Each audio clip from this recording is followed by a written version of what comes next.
ಗಂಟೆ ಫಡ್ನವೀಸ್ ಸಿಎಂ ಆಗಿದ್ರು 40,000 ಕೋಟಿ ಉಳಿಸಲೆಂದೇ ಫಡ್ನವೀಸ್ ಪ್ರಮಾಣ ವಚನವನ್ನ ಸ್ವೀಕಾರ ಮಾಡಿದ್ದು ಸಂಸದ ಅನಂತ್ ಕುಮಾರ್ ಹೆಗಡೆ ಹೇಳಿಕೆಯನ್ನ ನೀಡಿದ್ರು. ಇದು ಸಾಕಷ್ಟು ತೀವ್ರ ವಿವಾದಕ್ಕೆ ಕಾರಣವಾಗ್ತಾ ಇದೆ. ಸಿಎಂ ನಿಯಂತ್ರಣದಲ್ಲಿ 40,000 ಕೋಟಿ ಹಣ ಇತ್ತು. ಕಾಂಗ್ರೆಸ್, ಶಿವಸೇನೆ, ಎನ್ಸಿಪಿ ಇದಕ್ಕೆ ಎಳ್ಳು ನೀರು ಬಿಡ್ತಾ ಇದ್ರು. ಪ್ರಮಾಣ ವಚನವನ್ನ ಸ್ವೀಕರಿಸಿ ಕೇಂದ್ರಕ್ಕೆ ಈ ಹಣವನ್ನ ವಾಪಸ್ ಕಳುಹಿಸಿದ್ದಾರೆ.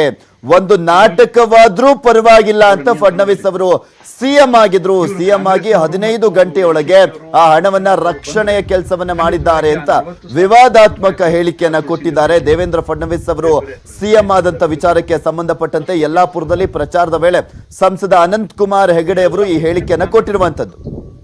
ಮೊನ್ನೆ ಮಹಾರಾಷ್ಟ್ರದಲ್ಲಿ ಕೇವಲ 80 ತಾಸುಗಳಿಗೆ ನಮ್ಮವರು ಮುಖ್ಯಮಂತ್ರಿ ಆದರು. ಅಷ್ಟು ನಂತರದಲ್ಲಿ ಫಡ್ನವೀಸ್ ಅವರು ರಾಜೀನಾಮೆ ಕೊಟ್ಟರು. ಯಾಕೆ ಈ ನಾಟಕ ಮಾಡಬೇಕಿತ್ತು? ನಮಗೇನು ಗೊತ್ತಿರ್ಲಿಲ್ವಾ? ಬಹುಮತ ಇಲ್ಲ ಅಂತ ಗೊತ್ತಿದ್ರು ಕೂಡ ಯಾಕೆ ಸಿಎಂ ಆದರು? ಇದು ಸಾಮಾನ್ಯವಾಗಿ ಎಲ್ಲರೂ ಕೇಳತಕ್ಕಂಥ ಪ್ರಶ್ನೆ. ಸುಮಾರು 40,000 ಕೋಟಿ ರೂಪಾಯಿಗೂ ಹೆಚ್ಚು ಹಣ ಸಿಎಂ ಇದರಲ್ಲಿತ್ತು, ಅವರ ನಿಯಂತ್ರಣದಲ್ಲಿತ್ತು.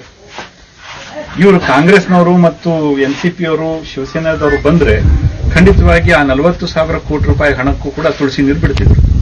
ಬೇರೆ ಬೇರೆ ಹೆಸರಲ್ಲಿ ಖಂಡಿತವಾಗಿ ಅದು ಅಭಿವೃದ್ಧಿಗೆ ಹೋಗ್ತಿರ್ಲಿಲ್ಲ. ಅದಷ್ಟು ಕೇಂದ್ರ ಸರ್ಕಾರದ ಇದೆಲ್ಲ ಮುಂಚೆನೆ ಪ್ಲಾನ್ ಮಾಡ್ಕೊಂಡಿದ್ರು. ನಂತರದಲ್ಲಿ ಇದೆಲ್ಲ ಗೊತ್ತಾದ ನಂತರದಲ್ಲಿ ಏನಾದರೂ ಆಗಲಿ ಒಂದು ದೊಡ್ಡ ನಾಟಕ ಆದರೂ ಮಾಡಲೇಬೇಕು ಅಂತ ತೀರ್ಮಾನ ಆಯಿತು. ಅದಕ್ಕೋಸ್ಕರ ಸ್ವಲ್ಪ ಮಟ್ಟಿಗೆ ಅಡ್ಜಸ್ಟ್ ಮಾಡಿ ಮುಖ್ಯಮಂತ್ರಿ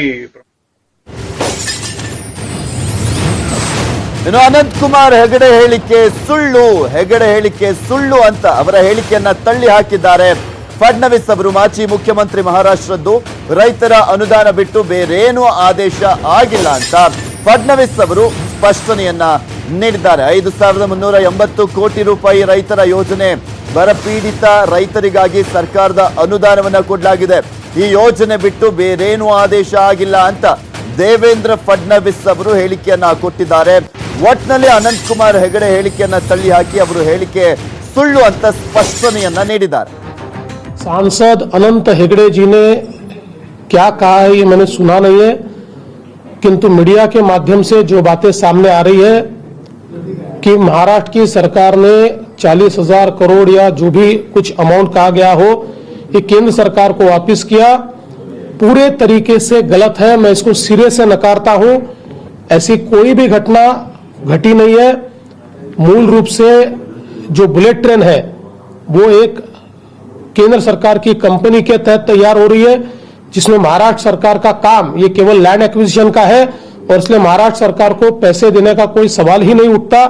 वैसे भी चाहे वो बुलेट ट्रेन हो चाहे कोई और चीज हो, न केंद्र सरकार ने महाराष्ट्र से कोई पैसा मांगा न महाराष्ट्र ने कोई पैसा दिया.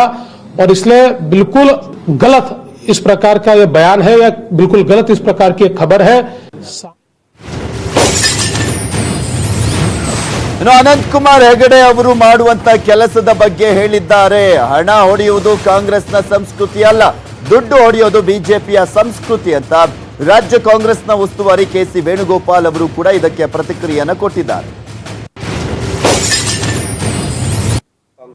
They are telling about their activity, how they sabotage the government, how they install the minority government, how they install this here in Karnataka Yadurappa government. He has experience of that things. Remembering that, he is telling that this is not the culture of Congress party. That he has to understand. This is the culture of BJP. That is he is telling. We didn't have any money. Now also you can see. You are the journalist, intelligent journalist. How much money they are spending in BJP in each and every constituency, you know. Money like flowing water.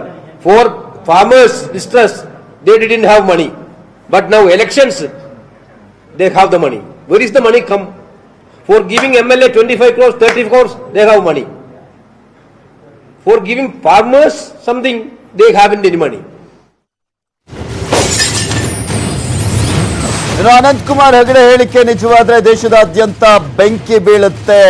ಹಣ ವಾಪಸ್ ಹೋಗಿದ್ರೆ ನಾವು ಸುಮ್ಮನೆ ಕೂರಲ್ಲ ಅಂತ NCP ಮುಖಂಡ ನವಾಬ್ ಮಲ್ಲಿಕ್ ಕೂಡ ಹೇಳಿಕೆಯನ್ನ ಕೊಟ್ಟಿದ್ದಾರೆ. बूंद से गई तो हौज से नहीं आती. भारतीय जनता पार्टी का चेहरा बेनकाब हो गया है, उसे ढकने का प्रयास हो रहा है. जिस तरह से हेगड़े जी ने कहा है कि 40,000 करोड़ रुपया केंद्र का वापस भेजा गया, हमें लगता है अगर ये संभव तो नहीं है। अगर हुआ होगा तो प्रधानमंत्री को इस्तीफा देने के अलावा कोई उनके पास उपाय नहीं बचेगा। महाराष्ट्र की आग पूरे देश में फैलेगी। सिर्फ महाराष्ट्र का मामला नहीं, राज्यों पे अन्य मामला है, बंगाल है, उड़ीसा है, तेलंगाना है, आंध्रा है, तमिलनाडु है, केरल है। ये सभी राज्यों पे अन्याय अगर हो रहा होगा, इसी तरह से पैसे भेजे जाएंगे, वापस ले जाया जाएगा, ये कभी देश बर्दाश्त नहीं करेगा। इसमें सच होगा तो प्रधानमंत्री को कुर्सी छोड़नी पड़ेगी।